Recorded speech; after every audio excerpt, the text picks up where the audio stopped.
Hi everybody, and welcome back to Organ Explorer. I am your host, Owen Sammons, and today I am joined by Nikolai Peek, who is the Director of Music and Organist here at Henderson First Methodist Church in Henderson, Kentucky. So as usual, relax, enjoy yourself, and get ready for this episode of Organ Explorer.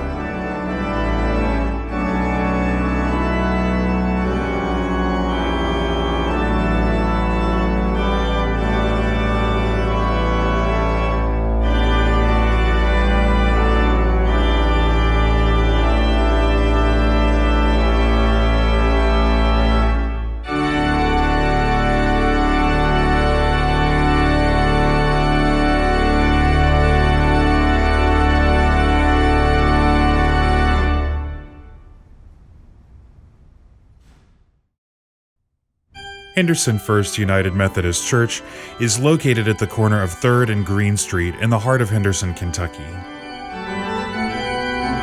The church is easily identified, even from a distance, by its large dome and Greek Revival architecture.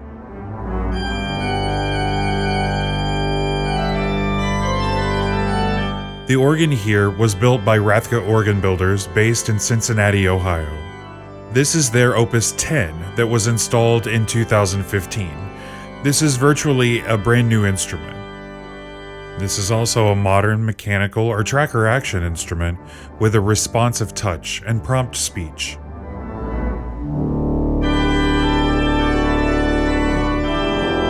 Music director and organist Nikolai Peek took me on a tour of this grand instrument.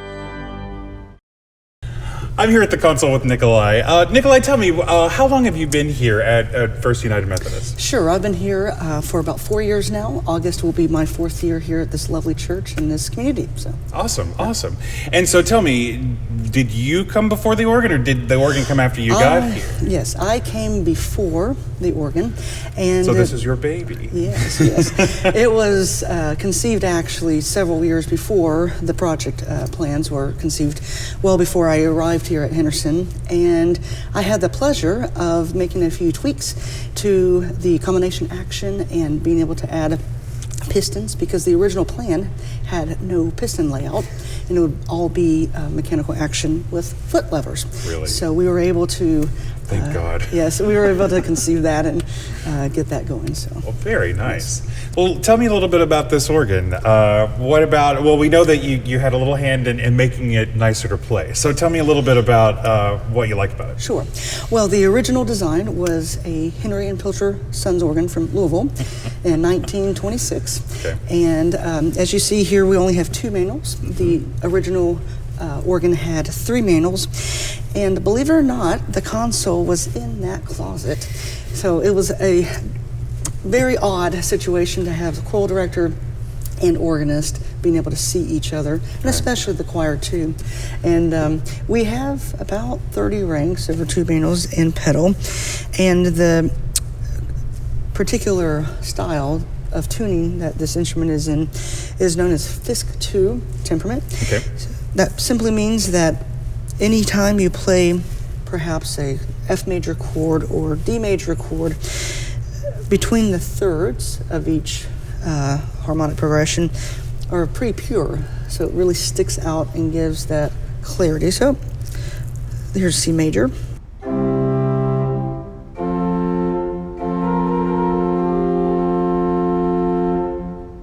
That really sticks out. Well, and I guess at home it's hard to kind of hear what's going on here, but it just makes everything so much sweeter. It does. And it lines up so much nicer. And as you can hear Nikolai play with the repertoire, it just has, especially on cadences, it just makes cadences magical. Right. Well, yeah, that's fantastic. Yeah, and especially it's prominent in the swell when you have these fiery reeds.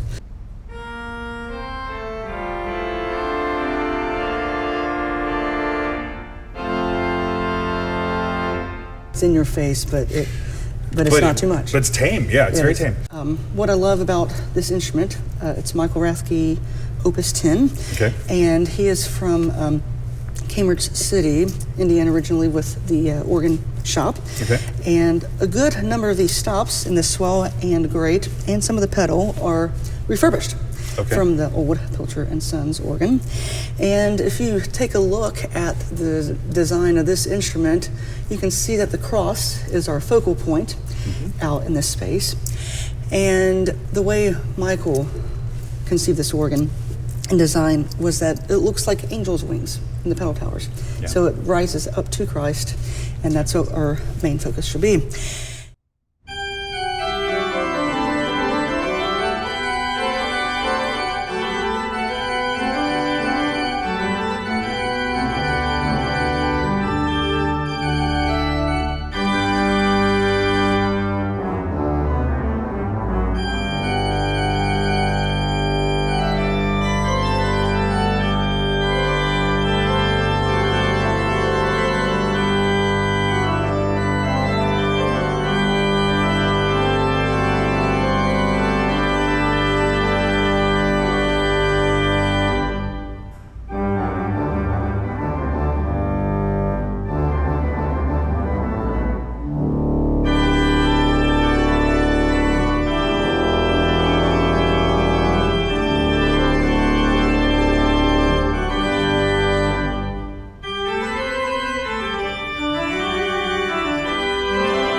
If we start with the Swell division here, we have some lovely strings, but I'm first going to start with our string in principle foundations.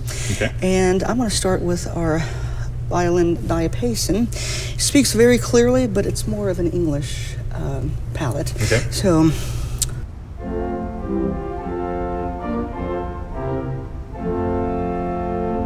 it speaks very clearly into the room. Well, and you have an open diapason in the Swell. That's really nice. It is.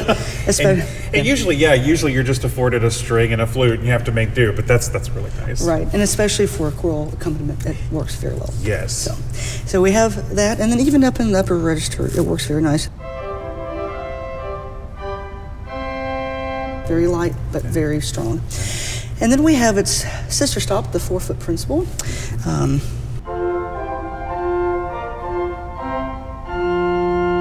Very bright compared to the diapason, but speaks very well as into this space.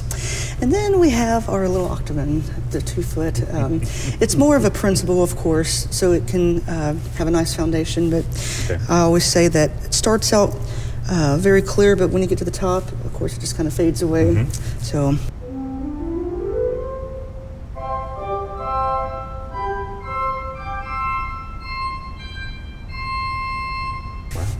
Yeah. And you could probably use that on top of a flute or with several different combinations. Right. So if we put all 3 principles together, 8 and 4 and 2, it sounds like this.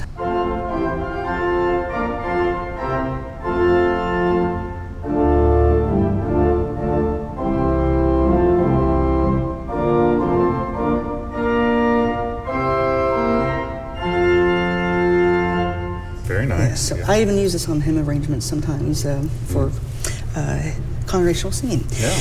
And then if we go to our string, we have a nice viola, and it speaks very clearly. You can close the box. It's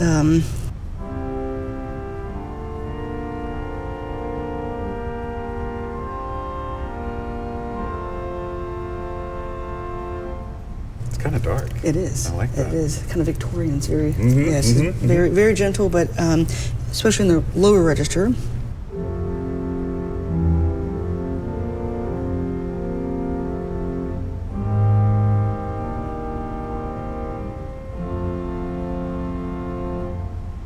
And then we have our 8-foot Celeste. And of course, it doesn't go below bass C, but a little higher in pitch, tuned.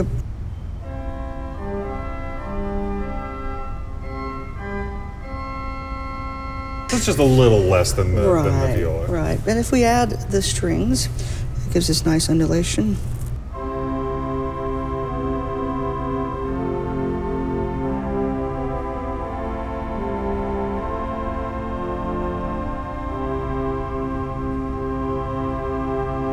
So the box works very well. And it's a generous detuning too. It is, yes, it is indeed.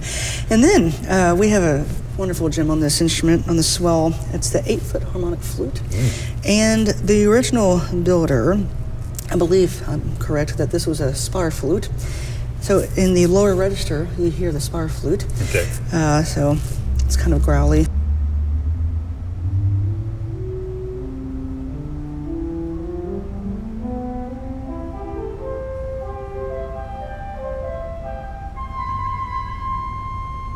It opens up nicely. It does. We have the 8-foot harmonic flute, and then we have its sister flute, the traverse flute. Okay. And it speaks on this side, Okay. but very poignant.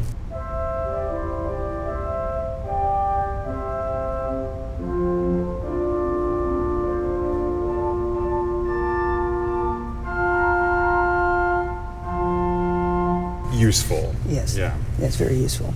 And then if we put the two together,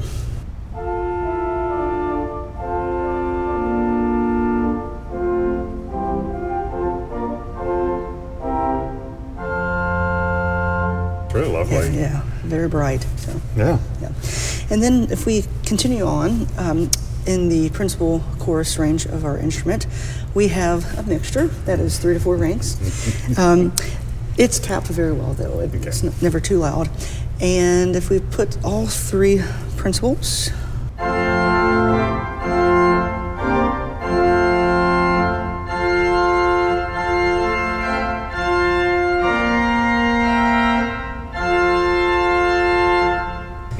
That's nice. Can I actually hear what it sounds like with the box closed? I'm just Sure. curious Yeah, how sure. that opens Sure, and closes. Sure. So.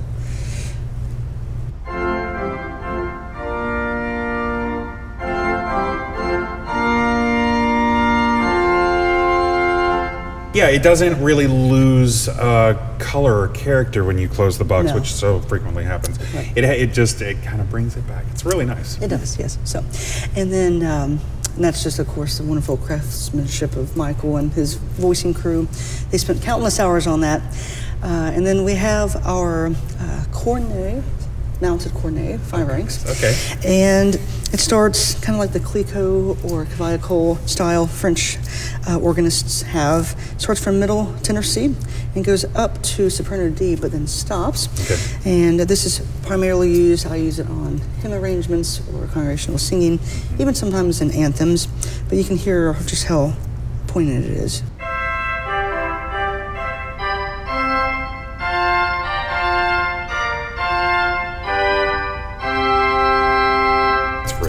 It is very rich, yeah. Yes. So, I like it. That's great. Yeah, it's very rich. And then we go to our... We're still in the Swell. Yes, this is great. We are Keep still going, sorry. Yeah, no, you're good. And then we have our 8-foot oboe. Okay. And I think this is more English romantic. Okay. So...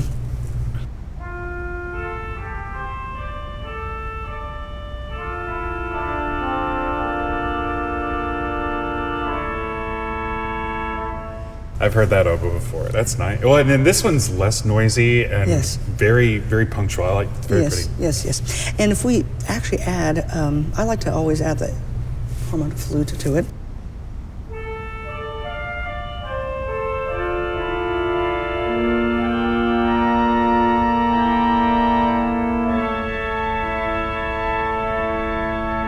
And then the box works very effectively as well. So, and then we have our 16-foot bass clarinet, and works very well. It's more English as well.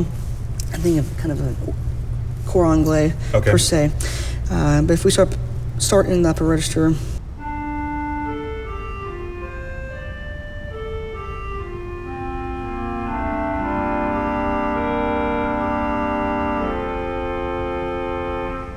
Then it has breath as you get down. Okay.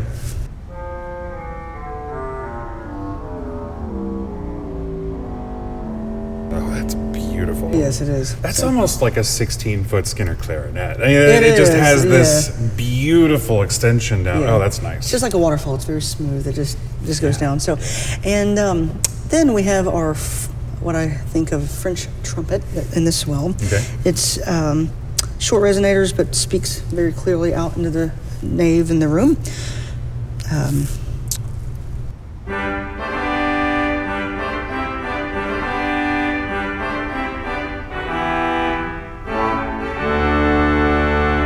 And then you can actually add your 16-foot clarinet for a nice kind of rage cage.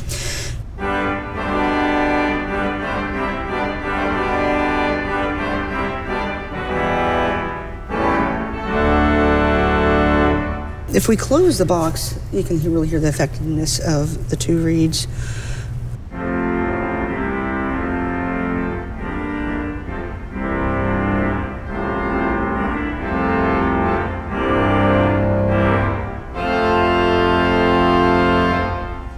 Yeah, so it works very nice. So that is our Swell division, and of course we have a beautiful tremolo that we can add to the clarinet.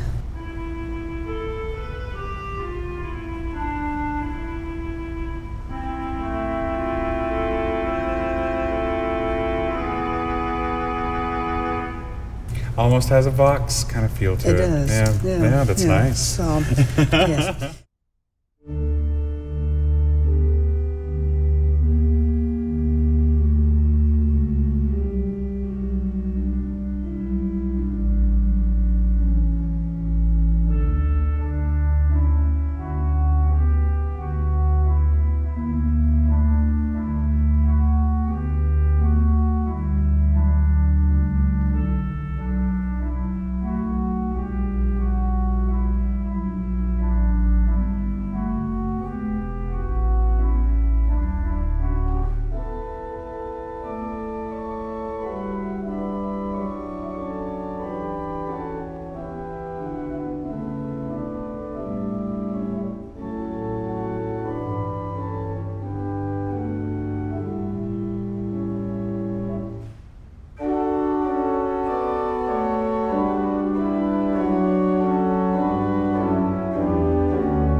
we go from the swell that is more English into the rate division that is more Germanic, I think.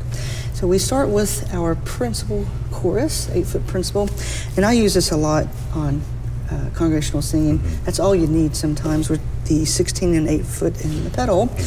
And for example, if we go to a particular hymn, Blessed Assurance, everybody knows this? Yeah.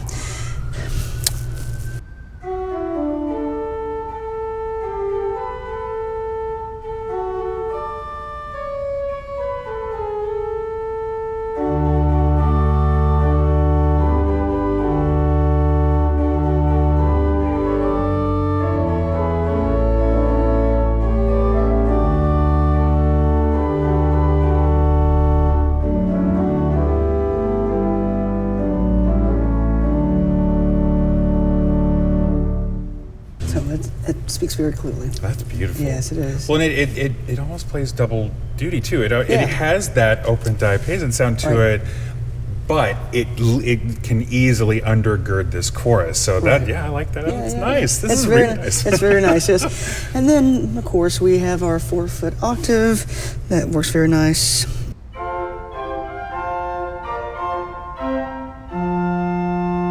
Chiffy, articulate, very nice. Yes, very chiffy. And then if we add the 8-foot principal,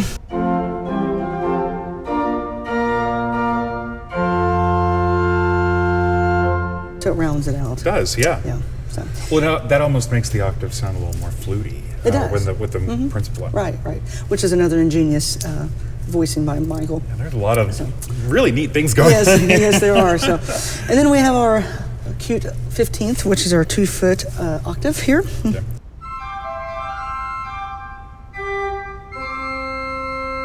And then if we cap it out with Blessed Assurance again, the last little phrase.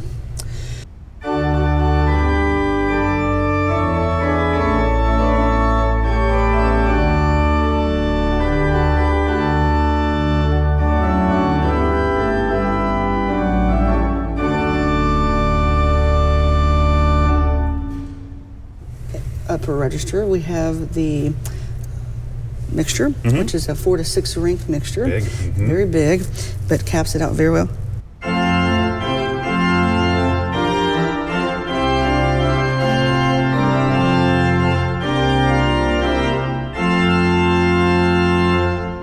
And then we have our 16-foot Borden. Nice. Yeah.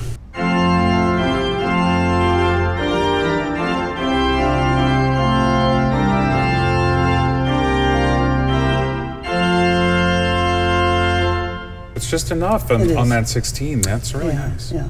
So it still has the foundational support that you need without having a true diapason or principal. And at the top of the keyboard, going down, you can hear more of the chiff, and then it gets a little softer. So.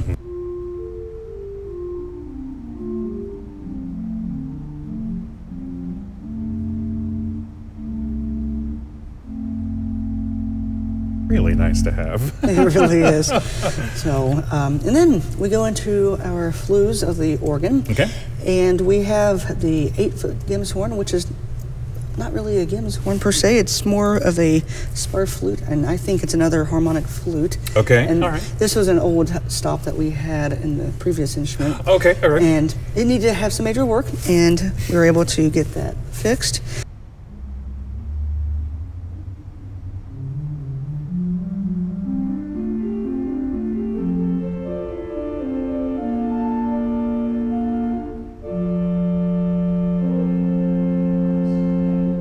And then we have our sister stop, the chimney flute. Of course, it has the hole that makes it look like the chimney and speaks very clearly.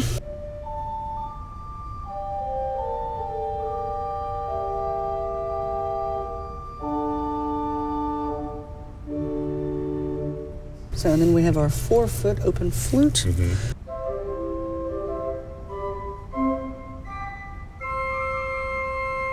And I like to use, a lot of times in improvisations, bird calls.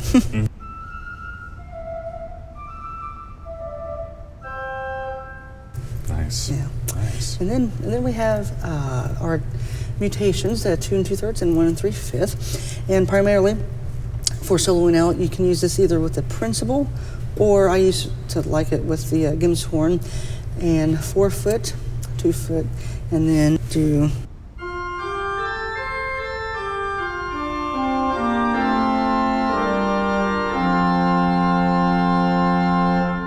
And then if you want to add a little color, brightness to the top.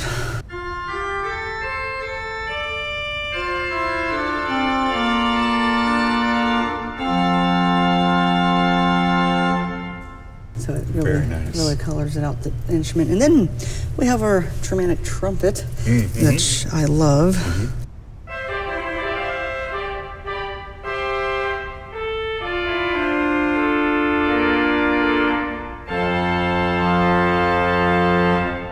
Can you show the contrast with the swell drum with that? Because I feel that that's necessary to kind of grasp what's going on. Sure. This is the more French style trumpet in the swell. And then the Germanic trumpet. So I love that. Yes, and then you have the echo dialogue.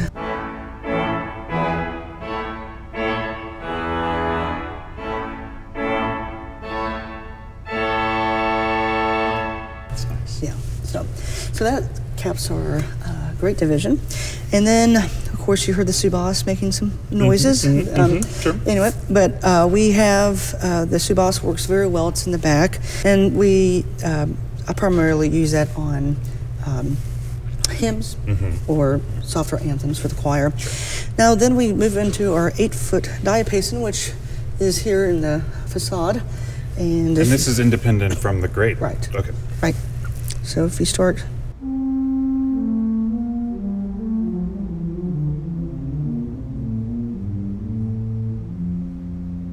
That's quite a power range up there. It does. And if you go down.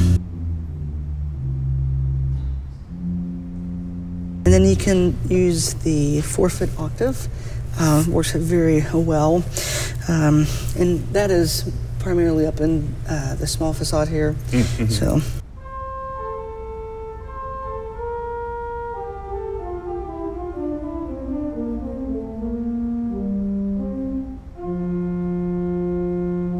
Yeah, so it can be a solo on softer pieces. Or, right, yeah. So. Duraflay's begging for that. Right, exactly. In the requiem, so yeah. And then we move to the open wood, which is located all the way in the back of the instrument. Oh, nice. And this is our contrabass, if you will, for the instrument. Okay. And this is also a pilcher, that stop that was revitalized.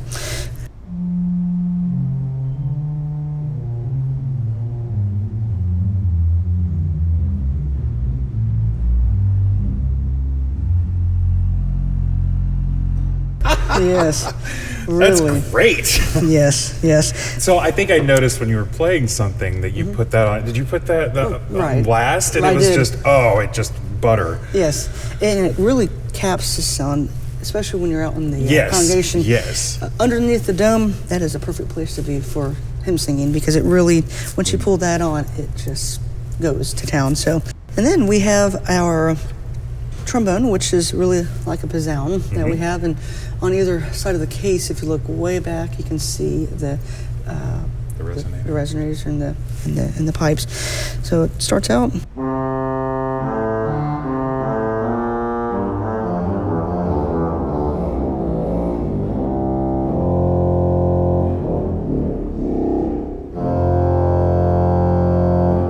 Wow. Yes. Wow. And it speaks very clearly. There is no delay. You were like in the sound. So. Yeah.